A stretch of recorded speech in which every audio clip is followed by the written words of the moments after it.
Binulabog ng sunog ang barracks ng mga caretaker ng residential at resort unit sa isang compound sa Calamba, Laguna. Dalawang pamilyang naapektuhan sa sunog na under control na. May mga sugatan na agad nilapatan ng paunang lunas ng mga otoridad. Base sa investigasyon, nag-overheat na kawad ang tinitinang sanhi ng sunog.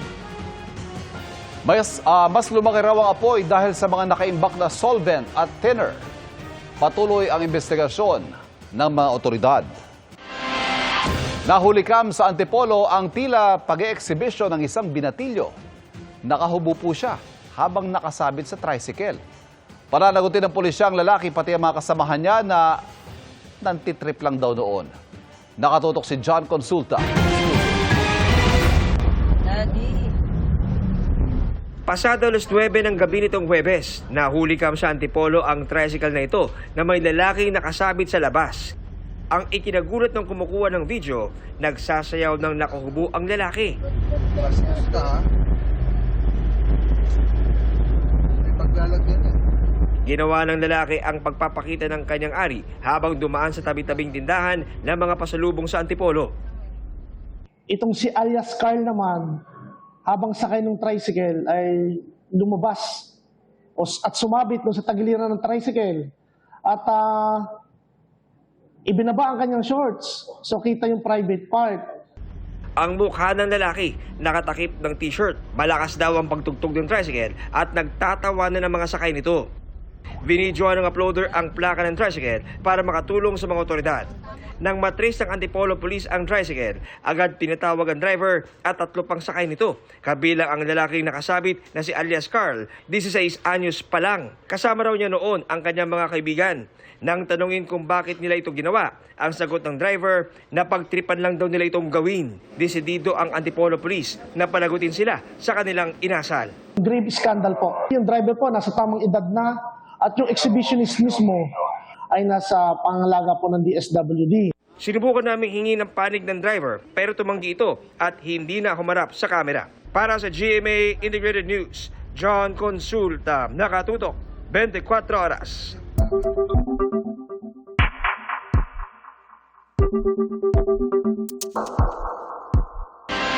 Hinihintay pa rin sa ngayon ang tugon ni Vice President Sara Duterte sa summons ng impeachment court, lalo't binigyan siya ng deadline na hanggang Lunes. Nakatutok si Jonathan Andal. Ito ang 11 steps ng impeachment proceedings na ipinakita ng tagapagsalita ng Senate Impeachment Court. Tapos na sila sa unang 4 na hakbang. Ang pagtalakay ng impeachment rules, pag-convene ng impeachment court, pag-issue at pagsisilbi ng summons kay Vice President Sara Duterte. At sa Lunes, matatapos na raw ang Step 5 o ang pagsumite ng sagot ni Vice President Duterte sa summons ng impeachment court. Ngayong araw dapat matatapos ang 10 araw na deadline dyan ni VP Sara. Pero dahil tumapat ito ngayong Sabado, pwede pa silang magsumite ng sagot sa Lunes hanggang 11:59 ng gabi via email. Sabi ni Attorney Reginald Tongol, hanggang kaninang umaga hindi pa rin nagsusumite ng sagot sa summons ang kampo ng bise. Whether or not there's an answer or whether or not there's an appearance pero walang answer, patuloy pa rin po yung proseso. Ang Step 6 ay pagsumite ng sagot ng House Prosecutors. Binigyan ng prosekusyon ng 5 araw para sumagot pero dahil tatapat din ng Sabado on June 28, pwede pa hanggang June 30.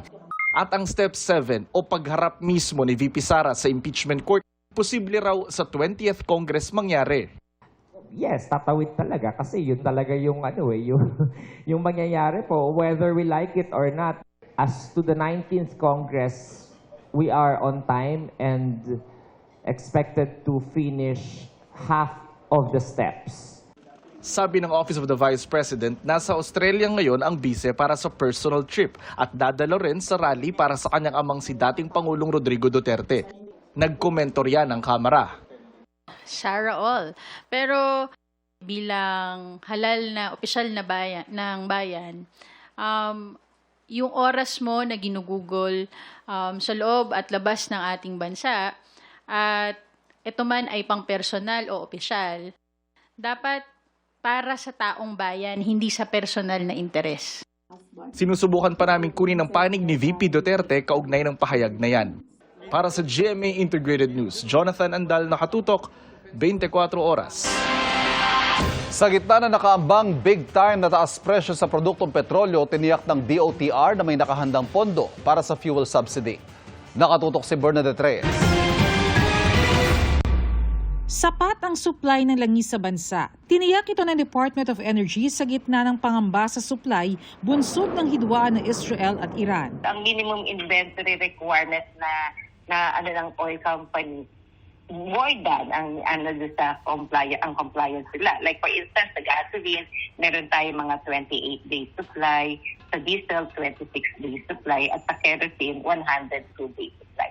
Pero dahil din sa sigalot, kaya nakaamba ang nakalululang taas presyo sa petrolyo sa susunod na linggo. Sa Lunes ilalabas ang pinal na presyo pero inaasang sisipa ng 3 hanggang halos 5 piso ang kada litro ng gasolina, kerosene at diesel. Kaya hindi makampante ang mga tsuper. Kahit nga piso lang po, mahirap na dahil sa isang araw, ilang litro ang namin. Madagdag sa biyahe. Hindi na mga full tank, ma'am. Ang pagtitiyak naman ni Transportation Secretary Vince Dizon, may nakahandang 2.5 billion pesos na pondo para sa fuel subsidy. Hinahanda na raw ang guidelines para sa mga authorized na makakuha ng ayuda. Pwede na natin gamitin yung ating fuel subsidy. Pagka taas ng presyo ng langis, ng gasolina, i-activate na natin. Kaya may tutulong na parating, inutos na ng Pangulo natin na immediately ilabas ang fuel subsidy. Pero kasunod ang pagmahal ng petrolyo ang posibleng pagtaas din ng presyo ng ilang pangunahing bilihin. Ayon sa Philippine Amalgamated Supermarkets Association Incorporated, tiyak na may epekto sa cost of production ng mga manufactured goods ang pagtaas ng presyo ng produktong petrolyo at kailangan raw idagdag ito sa presyo ng mga bilihin. Kapag tuloy-tuloy ito at tataas ang presyo dahil sa nangyayari sa Middle East, pwedeng they might have to adjust somewhere along the way. As to when, that's a management decision. As to how much, again, it's management decision. Papasa sa amin ng distributor and then we'll have to pass on to the consumers, for sure. Yung mga delata, yung pakunti-kunti na lang bibilhin. Kulang na nga po yung sahod tapos tataas pa. Sinusubukan ng GMA Integrated News na makunan na reaksyon ang DTI. Para sa GMA Integrated News, Bernadette Reyes, nakatutok 24 oras.